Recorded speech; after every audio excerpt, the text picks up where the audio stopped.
Hello everyone, welcome back to my YouTube channel Goodguides. Goodguides or আজিৰ নতুন ভিডিঅ'টোলৈ আপোনাক স্বাগতম জনাইছো। গাইস আজিৰ এই ভিডিঅ'টোৰ জৰিয়তে আমি আলোচনা কৰিবলৈ গৈ আছো Assam Tet 2021 ৰ ল্যাঙ্গুৱেজ 1 অৰ্থাৎ Assamese পেপাৰৰ পাৰ্ট 7 ৰ বিষয়ে। ইতিমধ্যে আমি কেইবাটাও পাৰ্ট আপলোড কৰিছো। সেই সমূহৰ লিংক ভিডিঅ' ডেসক্ৰিপচনত দিয়া আছে। আপুনি যদি এতিয়ালৈকে সেই ভিডিঅ'সমূহ চোৱা নাই অনুগ্ৰহ কৰি চাই ল'ব। সময় নষ্ট নকৰাকৈ বলক আজিৰ ভিডিঅ'টো আমি আৰম্ভ কৰো। তো আজিৰ আলোচনাৰ প্ৰথমটো প্ৰশ্ন হৈছে উত্তৰাখণ্ড ৰামায়ণৰ অসমীয়া অনুবাদ কোনে কৰিছিল? ইয়াৰ শুদ্ধ উত্তৰটো হ'ব শ্ৰীমন্ত শংকৰদেৱে। নেক্সট প্ৰশ্নটো হৈছে শোণিত কুঁৱৰী নাটকখনৰ লিখক কোন? ইয়াৰ উত্তৰ হ'ব ৰূপকোঁৱৰ জ্যোতিপ্ৰসাদ আগৰৱালা আছিল শোণিত কুঁৱৰী নাটকখনৰ লিখক। নেক্সট প্ৰশ্ন অসমীয়া ভাষা সাহিত্য আৰু সংস্কৃতিৰ উন্নতিৰ বাবে গঠিত সংস্থাটোৰ নাম কি? উত্তৰ হ'ব অসম সাহিত্য সভা।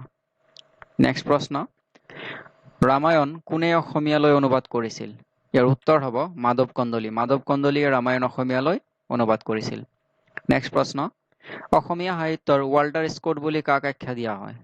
ইয়াৰ উত্তৰ হ'ব ৰজনীকান্ত বৰদলৈক অসমৰ অসমীয়া সাহিত্যৰ ৱাল্টাৰ স্কট বুলি কোৱা হয়। নেক্সট প্ৰশ্ন প্ৰায় সমগ্ৰ মহাভাৰত কোনে অসমীয়াত ৰচনা কৰিছিল? ইয়াৰ উত্তৰ হ'ব ৰামচৰণ হাতী। ৰামচৰণ হাতীয়ে মহাভাৰতখন প্ৰায় সমগ্ৰই বা সম্পূৰ্ণই অসমীয়াত অনুবাদ কৰিছিল।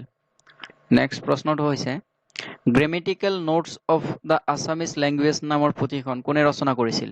ইয়াৰ উত্তৰ হ'ব নাথান ব্ৰাউন। নাথান ব্ৰাউনে grammatical notes of the Assamese language নামৰ পুথিখন ৰচনা কৰিছিল।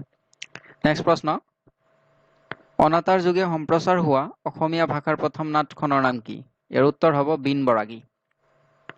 নেক্সট প্ৰশ্ন অসমীয়া ভাষাত বৰ্তমানলৈকে সৰ্বাধিক সংখ্যক কিতাপ লিখা সাহিত্যিকগৰাকী কোন? ইয়াৰ উত্তৰ হ'ব ৰঞ্জু হাজৰিকা। অসমীয়া সাহিত্যত আটাইতকৈ বেছি সংখ্যক কিতাপ লিখা সাহিত্যিকগৰাকী হৈছে ৰঞ্জু হাজৰিকা। নেক্সট প্ৰশ্ন বৈষ্ণৱ ধৰ্ম প্ৰচাৰৰ গুৰুসকলৰ জীৱনীৰ ওপৰত ৰচিত এক শ্ৰেণীৰ সাহিত্য পুথিসমূহক অসমীয়া ভাষাত কি বুলি জনা যায়? উত্তৰ চৰিত পুথি। এইখিনি আছিল আছাম টেট 2021 ৰ আছামিছৰ অৰ্থাৎ ল্যাঙ্গুৱেজ 1 ৰ পাৰ্ট 7 ৰ আলোচনাৰ বিষয়বস্তু। আজিৰ ভিডিঅ'টো ভাল লাগিলে অনুগ্ৰহ কৰি লাইক, কমেন্ট, শ্বেয়াৰ আৰু সাবস্ক্ৰাইব কৰিবলৈ নাপাহৰিব। Thank you so much for watching good guides.